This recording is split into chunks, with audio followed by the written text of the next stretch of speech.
আমি থাকলে এম বসে। আমি ইংরেজি কি? I am. ইজ একজনে। যেমন হি কয়জন? হির পরে কি বসবে? ইজ। শির পরে কি বসবে? ইটের পরে কি বসবে? ফিহা কয়জন? তাহলে আমি থাকলে এম বসে, ইজ একজনে। তুমি তুমি ইংরেজি কি? তুমি থাকলে আর বসে আরো বেশি জনে। যেমন উই কয়জন? একজন না বেশি জন? দেই কয়জন? একজন না বেশি জন? ইয়ানান তাসফিয়া কয়জন? একজন না বেশি জন? খুবই সিম্পল। আমি থাকলে এম বসে, ইজ একজনে। তুমি থাকলে আর বসে আরো বেশি জনে। Happy got it? আজকে যেটা শিখবো এটাও গ্রামারের একটা পার্ট, একদম বেসিক, জিরো থেকে। সেটা হচ্ছে বি ভার্ব। বি ভার্ব মানে যেই ভার্ব দ্বারা কোনো কিছু হওয়া বোঝায়। যেমন আমি হই, সে হয়, সে হয়, সাবিত হয়, সাদিক হয়, তো আমার আব্বু হয়, আম্মু হয়, বগুড়া হয়, তাই না? যেই ভার্ব দ্বারা কোনো কিছু হওয়া বোঝায় তাকে কি ভার্ব বলে? গুড।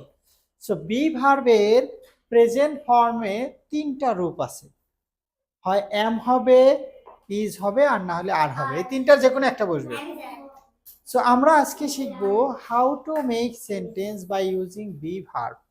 বি ভার্ব ব্যবহার করে কিভাবে বাক্য গঠন করব। সো প্রথমে যেটা দরকার, বাক্য গঠনের জন্য সাবজেক্ট, তারপরে একটা বি ভার্ব দেব, তারপরে একটা নাউন অথবা অ্যাডজেক্টিভ। অ্যাডজেক্টিভ কি?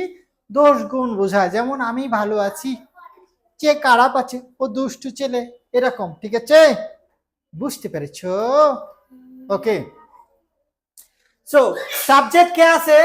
আই মানে কি? আই মানে, উই মানে, ইউ মানে, দেই মানে, ইয়ানা এন্ড তাসফিয়া কয়জন? হি মানে কার পরিবর্তে বসবে? আর সি মানে কাদের পরিবর্তে বসবে? ইট মানে বস্তুর পরিবর্তে বসে। আরো বসে হচ্ছে ছোট ছোট ইতর বাচক যে প্রাণী আছে, যেমন কুত্তে, বিলাই, এগুলোর পরিবর্তে বসে। ঠিক আছে? হ্যাঁ, পিঁপড়ের পরিবর্তে বসে। হ্যাঁ। সো এরপরে আর একজনের নাম দিয়েছি এখানে ফিহা। ঠিক আছে? তো এই কয়টা বাদে আর কোনো সাবজেক্ট নাই।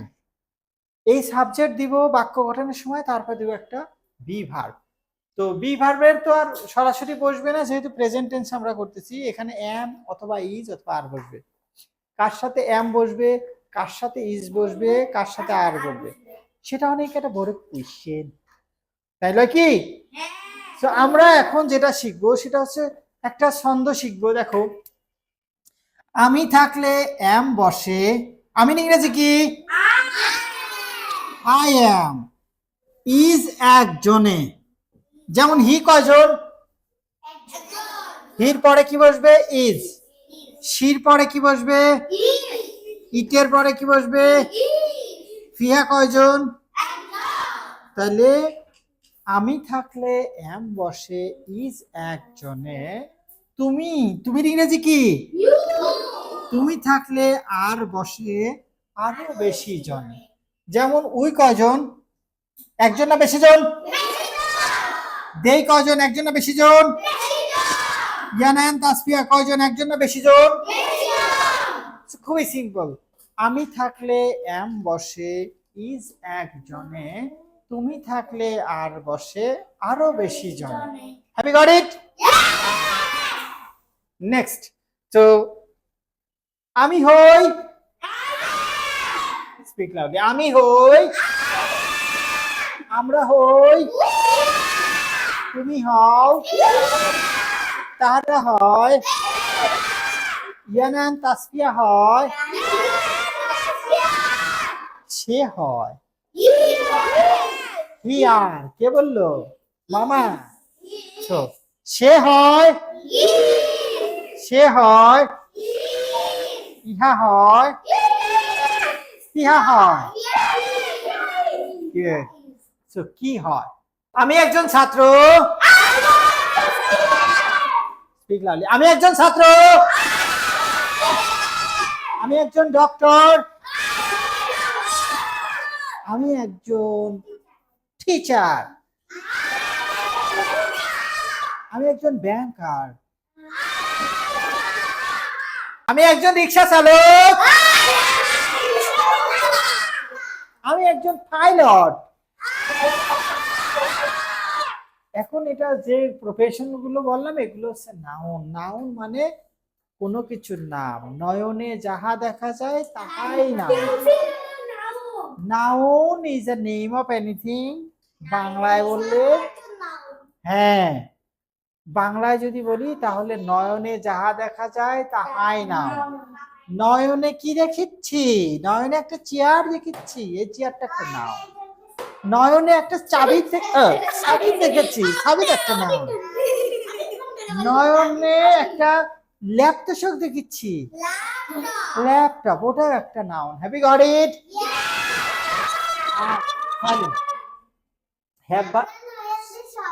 সবই দেখতে। এখন দেখো বি ভার্বের পরে আবার অ্যাডজেক্টিভও বসে। অ্যাডজেক্টিভ মানে যে ওয়ার্ড দ্বারা দোষ গুণ ভালো মন্দ ইত্যাদি বোঝায়।